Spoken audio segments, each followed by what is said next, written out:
RO यानी कि समीक्षा अधिकारी सहायक समीक्षा अधिकारी के लिए 5000 प्रश्नों की ये एक बहुत ही इम्पॉर्टेंट सीरीज है और इस सीरीज को हम अगले 4 से 5 महीने में कवर करेंगे। प्रतिदिन आपको जो वीडियोस मिलेंगे उसमें 20 से 25 प्रश्न हम कवर करेंगे। इस प्रकार से अगर आप देखेंगे तो एक महीने में मंथली हम लगभग 600 से लेकर 700 प्रश्न जो हैं एक्स्ट्रा फैक्ट और बैक हिस्ट्री के साथ कवर करेंगे। तो इस प्रकार से जो 5000 प्रश्न हैं ये प्रश्न हम अगले 4 to 5 मंथ में कवर करेंगे, यानी कि आपकी परीक्षा तक ये सारे प्रश्न हम कवर कर लेंगे। तो ये एक बहुत ही इम्पॉर्टेंट सीरीज है और इसके पहले ये इसका पार्ट 6 जो कि आपके सामने है, 5 पार्ट और हैं जो कि अपलोड किए गए हैं। तो इसके लिए एक अलग से प्लेलिस्ट बना दी गई है। सारे प्रश्न आपके लिए निहायत ही ज़रूरी हैं। तो अगर आप पार्ट 6 से स्टार्ट कर रहे हैं तो पहले की जो 5 वीडियोज़ हैं उनको भी आप ज़रूर देख लीजिएगा। आज की वीडियो में हम लोग RO PYQs यानी कि पिछले साल के जो पूछे गए प्रश्न हैं 2023 के वार्षिक करंट अफेयर यानी कि जनवरी से लेकर अब तक के जो महत्वपूर्ण प्रश्न हैं, साथ ही साथ GS के कुछ महत्वपूर्ण प्रश्नों को कवर करेंगे। तो प्रतिदिन हमारे साथ इस सीरीज में बने रहिए। निश्चित रूप से 5000 प्रश्न बहुत होते हैं और इससे आपकी तैयारी में एक अलग प्रकार की शार्पनेस आ ही जाएगी। चलिए शुरू करते हैं। और आज का जो पहला क्वेश्चन है, देखो फ्रेंड्स, ऐसे प्रश्न आपको एग्ज़ाम में बहुधा देखने को मिलेंगे। यहाँ पर सबसे पहले तो एक अभिकथन रहेगा जिसको A से इंडिकेट किया जाता है और एक कारण रहेगा जिसको R से इंडिकेट किया रहेगा एग्ज़ाम में। तो अभिकथन कह रहा है कि भारतीय प्रश्नों पर विवेचना के लिए दादा भाई नौरोजी ने 1866 में लंदन में ईस्ट इंडिया एसोसिएशन का गठन किया। ये जो कथन है, अभिकथन, ये करेक्ट है। वह ब्रिटिश जनमानस को प्रभावित करना चाहते थे, ये कथन भी सही है। यानी कि जो यहाँ पर कूट दिया गया है उसके हिसाब से आपका उत्तर बनेगा ऑप्शन सी। कथन और कारण दोनों सही हैं। कारण जो है वो कथन की व्याख्या है। तो फ्रेंड्स, इस प्रकार के प्रश्न आपको एग्ज़ाम में मिलेंगे और ये 2021 RO की परीक्षा में पूछा गया प्रश्न है। इसके बाद आगे बढ़ते हैं। निम्नलिखित युग्मों में कौन सही सुमेलित है? तो देखो यहाँ पर चुकंदर में चीनी मिलती है, सही है। शहद में ग्लूकोज और फ्रक्टोज मिलता है। कपास में सेल्यूलोज होता है और दूध में क्या मिलता है? लैक्टोज। यानी कि सभी कथन यहाँ पर करेक्ट हैं। तो इसका उत्तर होगा सभी कथन सही हैं। विश्व में मछली का सबसे बड़ा उत्पादक देश कौन सा है? तो दोस्तों, मछली का सबसे अधिक उत्पादन ये होता है चाइना में, यानी कि इस प्रश्न का ऑप्शन बी करेक्ट है। आपको बता दें यहाँ पर जो आंकड़े दिए गए हैं कि 178.8 मिलियन टन के कुल वैश्विक मछली उत्पादन के साथ दुनिया के मछली उत्पादन का 1/3 कहाँ से आता है? चाइना से आता है। 178.8 मिलियन टन उत्पादन करता है चाइना। जो दुनिया के टॉप 3 कंट्रीज़ हैं जहाँ पर सबसे ज़्यादा मछली उत्पादन होता है उसमें चाइना है, इसके बाद भारत है, इसके बाद इंडोनेशिया है। तो भारत का स्थान कौन सा है? भारत दूसरे स्थान पर है। तीसरे स्थान पर इंडोनेशिया है। मुग़ल बादशाह द्वारा नियुक्त बंगाल का अंतिम सूबेदार कौन था? तो फ्रेंड्स, मुग़ल बादशाह फर्रुखसियर ने जो बंगाल का अंतिम सूबेदार नियुक्त किया था उसका नाम था मुर्शिद कुली खां। ये अंतिम सूबेदार बना क्योंकि मुर्शिद कुली खां इसने बाद में खुद को बंगाल का नवाब ही घोषित कर लिया और सारे रूल्स रेगुलेशन इसने ब्रेक कर दिए थे। तो ये अंतिम सूबेदार था। इसके बाद वहाँ पर नवाबी आ गई थी। तो बंगाल में नवाब शासन के संस्थापक मुर्शिद कुली खान को ही माना जाता है और मुर्शिद कुली खान की नियुक्ति की गई थी बंगाल के जो मुग़ल वंश का था, क्या नाम था उसका? फर्रुखसियर। ठीक है, तो ये आप ध्यान दीजिएगा। मुर्शिद कुली खान को फर्रुखसियर ने बंगाल का सूबेदार बनाया था 1717 में, लेकिन वो 1727 तक बंगाल का नवाब बन के रहा। तो ये काफ़ी इम्पॉर्टेंट है और ऐसे प्रश्न आपको एग्ज़ाम में देखने को मिलेंगे। तुलसी के पौधे का औषधि महत्व किसकी उपस्थिति के कारण है? तो फ्रेंड, जो तुलसी का पौधा होता है उसमें फेनोल्स और फ्लोराइड्स पाए जाते हैं। आपको पता है कि तुलसी का जो पत्ता होता है, अगर उसका इस्तेमाल आप लगातार करते रहें तो ये जो ब्लॉकेज होता है उसको भी ख़त्म करता है, बीपी को कंट्रोल करता है, हार्ट के लिए भी यूज़फुल होता है। और यही वजह है कि भारत में जो हिंदू धर्म है उसमें तुलसी की पूजा की जाती है। आपको यहाँ पर कुछ महत्वपूर्ण बिंदु हैं जो कि पता होने चाहिए। ओसिमम टेनुफ्लोरम, ओसिमम टेनुफ्लोरम जिसे ओसिमम सेक्टम तुलसी या लेमियासी कुल का पौधा कहा जाता है। तो यही जो है वैज्ञानिक नाम है किसका, पवित्र तुलसी का। तो फ्रेंड्स, तुलसी को पौधों की रानी और प्रकृति की औषधिक जनक के रूप में भी जाना जाता है। अगर देखें तो ये जीवाणुरोधी है, कवक रोधी है, ज्वरनाशक है, प्रति उपचायक है, एंटीसेप्टिक और कैंसर विरोधी भी माना जाता है इसे। तो तुलसी के पौधे में फिनोल और फ्लोराइड्स पाए जाते हैं, जिसकी वजह से ये पौधा बहुत ही औषधि गुण समेटे हुए रहता है। अगला क्वेश्चन देखिए, कौन सा लौह इस्पात संयंत्र नदी तट पर स्थित नहीं है? लौह इस्पात संयंत्र है जो कि नदी तट पर स्थित नहीं है। तो फ्रेंड्स, ये है भिलाई।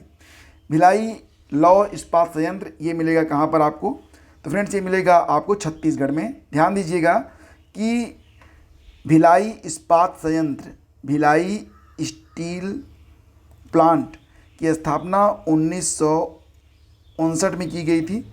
कहाँ पर? मध्य प्रदेश में, रूस के सहयोग से। लेकिन बाद में मध्य प्रदेश छत्तीसगढ़ में टूट गया, तो अब ये कहाँ पर चला गया है? छत्तीसगढ़ में चला गया है। बोकारो, जमशेदपुर और भद्रावती के बारे में बात कर लेते हैं। तो भद्रावती जो है ये भद्रा नदी के तट पर है और इसका नाम क्या है? Visvesvaraya iron and steel plant, VISL। ये कर्नाटक राज्य में है, बेंगलोर से 260 किलोमीटर की दूरी पर है, भद्रावती नदी के तट पर। बोकारो के बारे में बात करें तो दामोदर और बोकारो नदियों के संगम के तट पर यह स्थित है। बोकारो कहाँ पर स्थित है? तो ये झारखंड में है और यह सोवियत संघ की सहायता से बना था ये 1964 में। इसके बाद जमशेदपुर, सुवर्णरेखा और खोरकई नदियों के संगम पर यह स्थित है। Tata iron and steel company या टिस्को के नाम से भी इसे जाना जाता है। भारत में पहला लोहा और इस्पात निर्माण संयंत्र है। इसकी स्थापना क्रमशः जमशेद जी टाटा और दोराबजी टाटा ने कब की थी? 26 अगस्त 1907 को। कहाँ पर की? झारखंड के जमशेदपुर में। सही सुमेलित कीजिए। यहाँ पर देखेंगे आप तो पंचवर्षीय योजनाएं और उनमें जो अप्लाइड ग्रोथ मॉडल था उसके बारे में बात की जा रही है। जैसे कि जो पहली पंचवर्षीय योजना थी, आपको पता ही है कि पंचवर्षीय योजनाएं स्टार्ट हुई थी 1951 में। पहली पंचवर्षीय योजना 1951 से लेकर 1956 तक रही और ये हैरोल्ड डोमर मॉडल पर आधारित थी। इसके बाद जो दूसरी यानी कि 1956 से लेकर 1961 तक जो दूसरी पंचवर्षीय योजना रही वो महालनोबिस मॉडल पर आधारित थी। तीसरी पंचवर्षीय योजना 1961 से लेकर 1966 तक, तो ये आधारित थी किस पर? तो फ्रेंड्स, ये आधारित थी यस चक्रवर्ती मॉडल पर। और चौथी पंचवर्षीय योजना ये अशोक रुद्र मॉडल पर आधारित थी। तो ये याद रखना बहुत ही इंपॉर्टेंट है। नेक्स्ट है आपका, कौन सी नदी उत्तर प्रदेश राज्य में प्रवाहित नहीं होती है? तो दोस्तों, जो उत्तर प्रदेश राज्य में जो नदी प्रवाहित नहीं होती है वो इसमें गंडक नदी है। सोन नदी भी मिलेगी आपको यूपी में, हिंडन भी मिलेगी, शारदा भी मिलेगी। लेकिन गंडक के बारे में बात करें तो गंडक जो है यह पश्चिमी चंपारण, गोपालगंज, सारण और मुजफ्फरपुर जिलों के माध्यम से बिहार राज्य के गंगा के मैदान में दक्षिण पूर्व में 300 किलोमीटर लगभग 190 मील तक बहती है, लेकिन ये यूपी में नहीं आती है। निम्नलिखित में भारत की सबसे बड़ी मीठे पानी की झील कौन सी है? तो दोस्तों, भारत की सबसे बड़ी मीठे पानी की झील ये वुलर झील मानी जाती है। वुलर झील कहाँ पर स्थित है? तो फ्रेंड्स, ये जम्मू और कश्मीर में स्थित है और ये भारत की सबसे बड़ी मीठे पानी की झील है। वुलर झील एशिया की सबसे बड़ी मीठे पानी की झीलों में से एक है और ये भारत के जम्मू कश्मीर में बांदीपोरा ज़िले में आपको मिलेगी, बांदीपोरा ज़िला जो है। फिर देखिए अगला क्वेश्चन है, कौन सही सुमेलित नहीं है? कंपनी अधिनियम 2013 में आया था, बिल्कुल करेक्ट है। भारतीय संविदा अधिनियम 1870 में, ये भी सही है। साझेदारी अधिनियम 1932 में, करेक्ट है।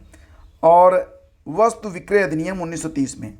अब इसमें जो एक गलत है वो है भारतीय संविदा अधिनियम, जो कि अस्तित्व में आया था 1872 में। तो हमारा उत्तर बनेगा ऑप्शन बी। तो फ्रेंड्स, यहाँ पर बात करते हैं भारतीय संविदा अधिनियम के बारे में। तो ध्यान से देखिएगा, यह अधिनियम भारत में अनुबंधों से संबंधित कानून को निर्धारित करता है और भारतीय अनुबंध कानून को विनियमित करने वाला प्रमुख अधिनियम है। यह अधिनियम सामान्य कानून के सिद्धांतों पर आधारित है, सभी राज्यों में लागू है और उन परिस्थितियों को कंट्रोल करता है, निर्धारित करता है जिसमें पार्टियों द्वारा अनुबंध के लिए किए गए वादे कानूनी रूप से बाध्यकारी होते हैं। अब फ्रेंड्स, आगे के जो प्रश्न हैं वो करंट अफेयर 2023 पर आधारित हैं। जैसा कि आप जानते हैं कि लगभग 1.5 साल का जो करंट अफेयर है वो आपको कवर करना पड़ेगा। तो यहाँ पर जितने भी इम्पोर्टेंट करंट हैं उनको हम क्रमशः कवर करते हुए आगे बढ़ेंगे। तो पहला यहाँ पर जो प्रश्न होगा वो क्या है, बजट 2023 में सप्तऋषि योजना की घोषणा की गई थी। तो सप्तऋषि की जो घोषणा की गई है इसमें कितनी प्राथमिकताएं शामिल हैं फ्रेंड्स? तो नाम से ही स्पष्ट है, इसमें 7 प्राथमिकताएं हैं। ये प्राथमिकताएं कौन कौन सी हैं? पहला तो है समावेशी विकास, लास्ट माइल तक पहुंचना दूसरा, तीसरा है बुनियादी ढांचा और निवेश, चौथा है क्षमता को उजागर करना, पांचवा है हरित विकास, छठा युवा शक्ति, सातवां वित्तीय क्षेत्र। अब आपको लग रहा होगा कि इनको हम याद कैसे करेंगे? तो दोस्तों कई बार पढ़िए, आपको हर बात बिल्कुल याद हो जाएगी। ये जो सीरीज़ आप यहाँ पर देख रहे हैं तो इसकी क्विज़ बना के आपको मैं लिंक दे दूँगा, वहाँ पर जाकर प्रश्नों को आप लगाते रहिए और एक दिन आपको बहुत ही कॉन्फिडेंस मिल जाएगा। और ये जो 7000 प्रश्न हैं इसकी कंबाइंड PDF मैं आपको लास्ट डेज में अवेलेबल करवा दूंगा। उसके पहले कुछ प्रश्नों की जो PDF है वो मैं टेलीग्राम चैनल पर डालता रहूँगा। 2023 में राष्ट्रीय महिला आयोग का 31वां स्थापना दिवस मनाया गया। इसकी थीम क्या थी? तो फ्रेंड्स 2023 में जो राष्ट्रीय महिला आयोग का 31वां स्थापना दिवस मनाया गया था उसकी थीम रही थी सशक्त नारी सशक्त भारत, यानी कि विकल्प ए इसका यहाँ पर करेक्ट है। राष्ट्रीय महिला आयोग, इसकी स्थापना होती है 1992 में 31 जनवरी को। राष्ट्रीय महिला आयोग अधिनियम 1990 के तहत एक वैधानिक निकाय के रूप में इसकी स्थापना की गई थी। इसका उद्देश्य क्या है आपको पता ही है, भारत में महिलाओं को कानूनी और संवैधानिक शक्तियां प्रदान करना। वर्तमान में इसकी अध्यक्ष कौन है? रेखा शर्मा है। हाल ही में किस देश ने अपने बैंक नोटों से ब्रिटिश राजतंत्र के प्रतीक को हटाने की घोषणा कर दी है? तो फ्रेंड्स ऑस्ट्रेलिया ने यह घोषणा की है। ऑप्शन ए करेक्ट है। ऑस्ट्रेलिया ने फरवरी में कहा था कि वो अपने नोटों से ब्रिटिश राजतंत्र के प्रतीक को हटा देगा। तो ऑस्ट्रेलिया की राजधानी कहाँ पर है? कैनबरा में है। मुद्रा चलती वहाँ पर ऑस्ट्रेलियन डॉलर। प्रधानमंत्री वर्तमान में है एंथनी एल्बनीज़। ध्यान दीजिएगा कि ऑस्ट्रेलिया को प्यासी भूमि का देश भी कहा जाता है। हाल ही में याया तसो को किस राज्य या यूनियन टेरिटरी का पहला जैव विविधता विरासत स्थल घोषित किया गया है? तो दोस्तों याया तसो को किस राज्य या यूनियन टेरिटरी का पहला जैव विविधता विरासत स्थल घोषित किया गया? तो फ्रेंड्स ये पड़ेगा लद्दाख में। ऑप्शन सी इसका करेक्ट है, याया तसो। तो याया तसो बड़ी संख्या में पक्षियों और जानवरों के निवास स्थान के रूप में जाना जाता है। इसे भारत में काली गर्दन वाला जो क्रेन होता है उसके उच्चतम प्रजनन स्थलों के लिए जाना जाता है। बायोडाइवर्सिटीज़ हेरिटेज साइट के बारे में बात करें तो भारत में बायोडाइवर्सिटी हेरिटेज साइट की जो कुल संख्या है वो कितनी है? तो फ्रेंड्स इनकी संख्या 36 है। और अब ये जो याया तसो है ये 37वां बायोडाइवर्सिटी हेरिटेज साइट बन चुका है। तो 36वां जो बना था वो था उड़ीसा की महेंद्रगिरी पहाड़ी को बनाया गया था। तो ये पॉइंट्स इंपॉर्टेंट हैं, इनको बिल्कुल याद रखना आप। इसके बाद देखिए, सर्वोच्च न्यायालय के 73वीं वर्षगांठ को संबोधित करने के लिए किस देश के मुख्य न्यायाधीश को आमंत्रित किया गया था? तो सुप्रीम कोर्ट की जो 73वीं वर्षगांठ थी उसको संबोधित करने के लिए सिंगापुर के जो मुख्य न्यायाधीश थे उनको आमंत्रित किया गया था। तो ऑप्शन सी करेक्ट है। उनका नाम, तो फ्रेंड्स उसका नाम था सुंदरेश मेनन। सुंदरेश मेनन जो हैं वो 2012 से सिंगापुर के चौथे चीफ जस्टिस हैं और 2023 में पहली बार सुप्रीम कोर्ट ऑफ इंडिया ने अपना स्थापना दिवस मनाया था। सुप्रीम कोर्ट 28 जनवरी 1950 को अस्तित्व में आया था और भारत के संविधान के भाग 5 के अनुच्छेद 124 से 147 तक में सुप्रीम कोर्ट के बारे में वर्णन मिलता है। तो ये पॉइंट्स याद रखना। सुप्रीम कोर्ट अस्तित्व में आया 28 जनवरी 1950 और संविधान का जो भाग 5 है उसमें अनुच्छेद 124 से 147 तक सुप्रीम कोर्ट के अनुबंध हैं।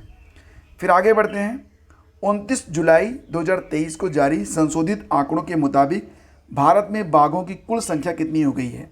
देखो फ्रेंड्स, आपको याद होगा कि अप्रैल में प्रधानमंत्री मोदी ने बाघ जनगणना 2022 के जो आंकड़े जारी किए थे उसमें बाघों की संख्या 3167 बताई गई थी।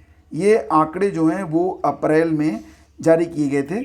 लेकिन अब अच्छा एक बात और बता दें, ये जो आंकड़े थे वो कैमरे के द्वारा जो गणना हो पाई थी, जहाँ जहाँ पर कैमरे लगाए गए थे तो वहाँ पर जो तस्वीरें कैप्चर की गई उसके मुताबिक ये आंकड़े आए थे।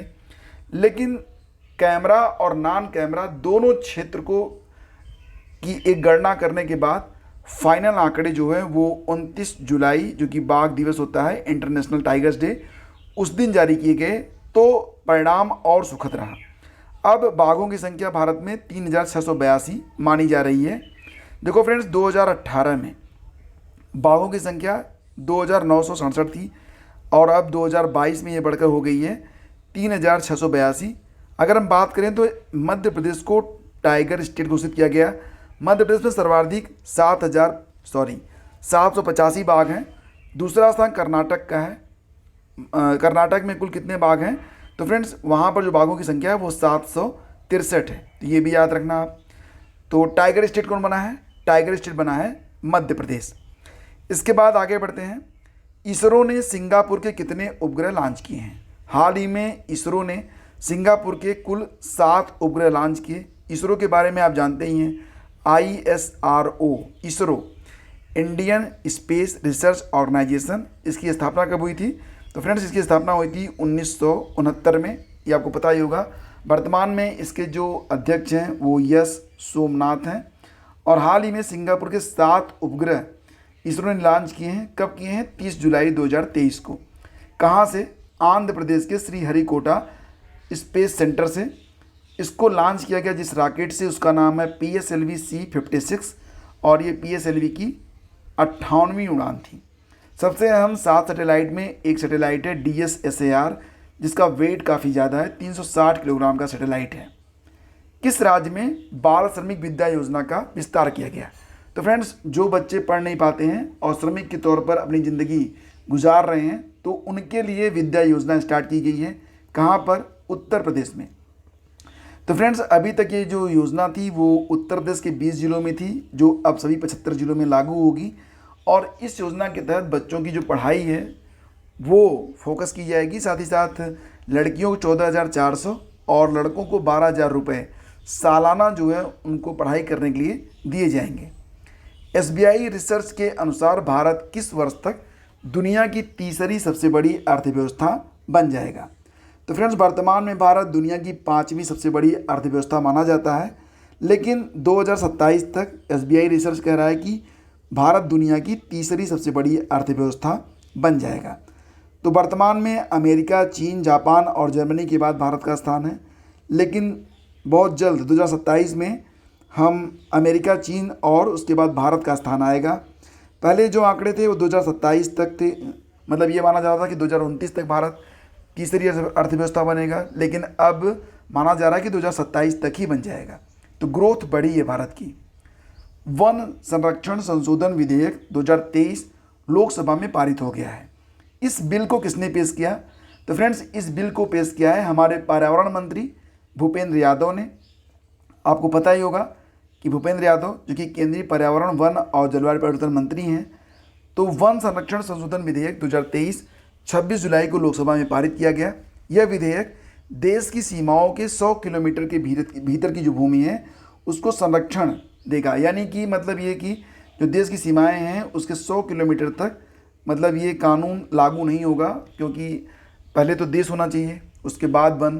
तो देश की सुरक्षा के लिए ये कानून वहाँ पर लागू नहीं होगा। बाकी यह विधेयक वन क्षेत्रों में चिड़ियाघर, सफारी और इको पर्यटन सुविधाएँ स्थापित करने की छूट भी देता है। आपको पता ही होगा कि पहली बार जो वन संरक्षण कानून लागू हुआ था भारत में वो कब लागू हुआ था? 1972 में लागू हुआ था। तो फ्रेंड्स अब यहाँ पर एक प्रश्न है आपके लिए। प्रश्न होगा कि कस्तूरी मृग परियोजना कब स्टार्ट हुई थी? तो कस्तूरी मृग परियोजना फ्रेंड्स कब स्टार्ट हुई ये आप आंसर करिएगा नीचे कमेंट बॉक्स में। अगर ये PDF और क्विज आपको चाहिए तो आप ISPCS master class Telegram channel को ज्वाइन कर लीजिएगा, वहाँ पर आपको ऑप्शन मिल जाएगा। Thank you so much.